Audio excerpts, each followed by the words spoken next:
إن الحمد لله الذي لم يزل بالمعروف معروفا وبالخير والإحسان موصوفا، أحمده سبحانه وأشكره الذي يسهل عسيرا ويجبر كثيرا ويغفر ذنوبا ويستر عيوبا.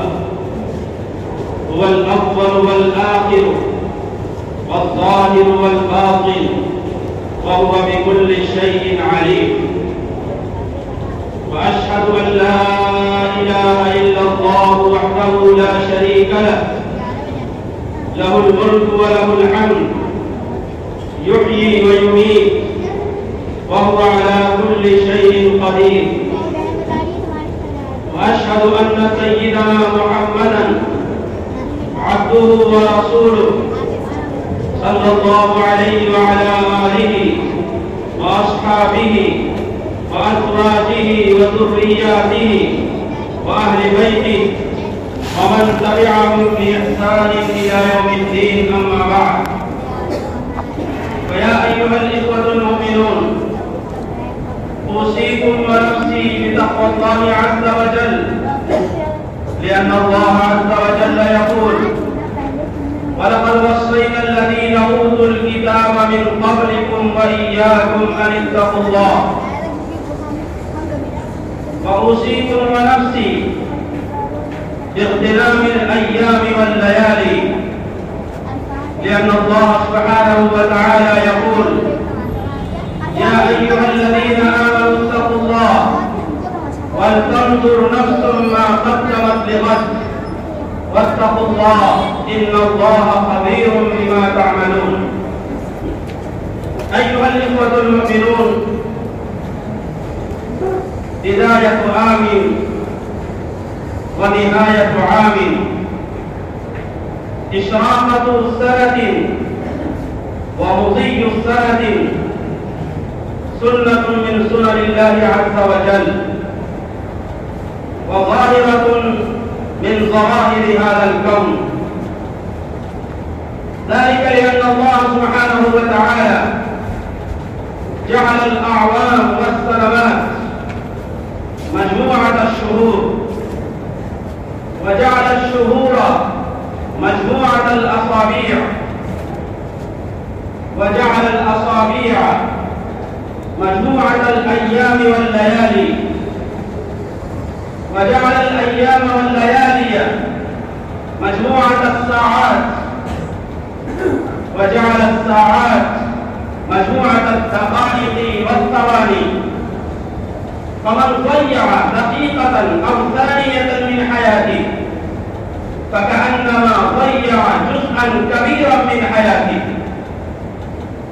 ولا شك أن هذه الأعوام هي مراحل ومطايا، فهذه المراحل وهذه المطايا تدني الإنسان من الآخرة ومن القبور، وتبعد الإنسان من الدنيا ومن القصور. فالموفق كل التوفيق من يسعى لفلاحه وصلاحه، بحيث أن يكون غده خيرا من يومه، وأن يكون يومه خيرا من أمسه، وأن يكون عامه الماضي أفضل من عامه، أن يكون عامه المستقبل خيرا من عامه الماضي. ذلك لأن النبي صلى الله عليه وسلم يقول: الكيس من دان نفسه وعمل لما بعد الموت، والعاجز من أتبع نفسه هواها وتمنى على الله الأماني.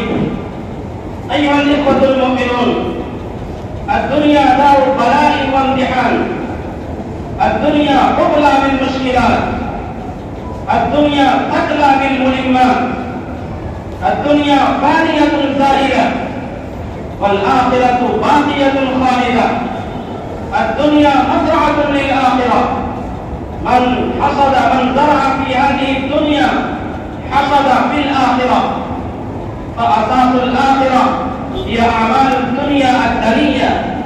هذه الدنيا الدنية مملوءة بأنواع من اللهو واللعب. هذه الدنيا الدنية حافلة بأكوام وأحداث من المشكلات والمصائب والمغريات والفتن. فقد جعل الله عز وجل في هذه الدنيا أو في خلق السماوات والأرض عبرا ونصائح لكل من يعتبر. قال الله سبحانه وتعالى: وهو الذي جعل الليل والنهار خلفة لمن أراد أن يذكر أو أراد شكورا. أيها الإخوة المؤمنون، كثيرا ما سمعنا أن الوقت هو الحياة، وكثيرا ما سمعنا الوقت أثمن من الذهب والفضة، وأيضا سمعنا أن الوقت كالسيف إن لم تقطعه قطعك. لا شك في ذلك لأن الله سبحانه وتعالى قد أقسم في القرآن الكريم بالليل والنهار والشمس والقمر والسماء والأرض والعصر والضحى والفجر وما إلى ذلك، نظرا إلى أهمية الوقت.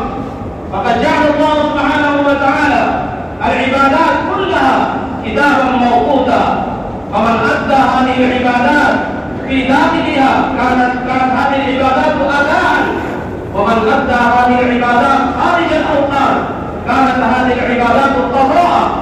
فقد حث النبي صلى الله عليه وآله وسلم على استغلال الأوقات واستعمالها في أعمال الخير، فقال صلى الله عليه وسلم: نعمتان مغبون فيهما كثير من الناس، الصحة والفراغ. والناجح والمفلح من استغل هذه الأوقات في صالح الأعمال، والخاسر والمحروم من لم يستعمل هذه الأوقات، هذه الليالي، هذه الأيام، هذه السنوات في صالح الأعمال. هذا الإنسان يكون في مرحلتين أشد حرمانا وأشد خطارا. مرة حينما يرى الموت، حتى إذا جاء أحدهم الموت قال: رب ارجعون لعلي أعمل صالحا فيما تركت. الله عز وجل يقول: كلا إنها كلمة هو قائلها ومن ورائهم برزخ إلى يوم يبعثون. والمرحلة الثانية حينما يكون الإنسان عاجزا ومحروما وأشد خطارا، حينما يقوم أمام رب العالمين. ولو ترى إذ المجرمون ناكسوا رؤوسهم عند ربهم: ربنا أبصرنا وسمعنا فارجعنا نعمل صالحا إنا موقنون. فيكون الجواب من الله عز وجل: أولم نعمركم ما يتذكر فيه من تذكر وجاءكم النذير وذوقوا وما للظالمين من نصير. هكذا كانت الأوقات إذا كانت في صالح الأعمال كانت نجاة وكان مبعث خير وبركة. أيها الإخوة المؤمنون، هناك سؤال، وهذا السؤال ينشأ في ذهن كل إنسان: كيف نستغل الأوقات؟ كيف نصون الأوقات من الضياع؟ كيف نحفظ الأوقات من الخراب؟ فجوابه سهل ميسور: نستعمل كل دقيقة، كل ثانية، كل لحظة، كل ساعة من حياتنا في أداء الواجبات، في الفرائض وفي النوافل وفي المندوبات وما أراد الله سبحانه وتعالى، ونتجنب عن جميع أمور لا يعنية، حتى إذا بقي عندنا شيء فنستعمل في أعمال قلائل لكن أجورها كثيرة. وذلك ما أشار إليه النبي صلى الله عليه وسلم في أحاديثه الشريفة: أبشروا أيها الإخوان، قال النبي صلى الله عليه وسلم: من قرأ حرفا من كتاب الله فله به حسنة والحسنة بعشر أمثالها. لا أقول ألف لام ميم حرف، ولكن ألف حرف ولام حرف وميم حرف. وأبشروا بما قال النبي صلى الله عليه وسلم: من قرأ قل هو الله أحد حتى يختمها 10 مرات بنى الله عز وجل له قصورا في الجنة. وأبشروا بهذا الحديث الذي قال النبي صلى الله عليه وسلم: من قرأ آية الكرسي دبر كل صلاة لم يمنعه من دخول الجنة إلا أن يموت. وأبشروا بما قال النبي صلى الله عليه وسلم الذي قرأ هذا الدعاء بعد الأذان: اللهم رب هذه الدعوة التامة والصلاة القائمة إلى آخر هذا الدعاء حلت له شفاعتي. هذه بشارات كثيرة على أعمال قليلة. وقال النبي صلى الله عليه وآله وسلم: من صلى علي مرة صلى الله عز وجل عليه 10 وحط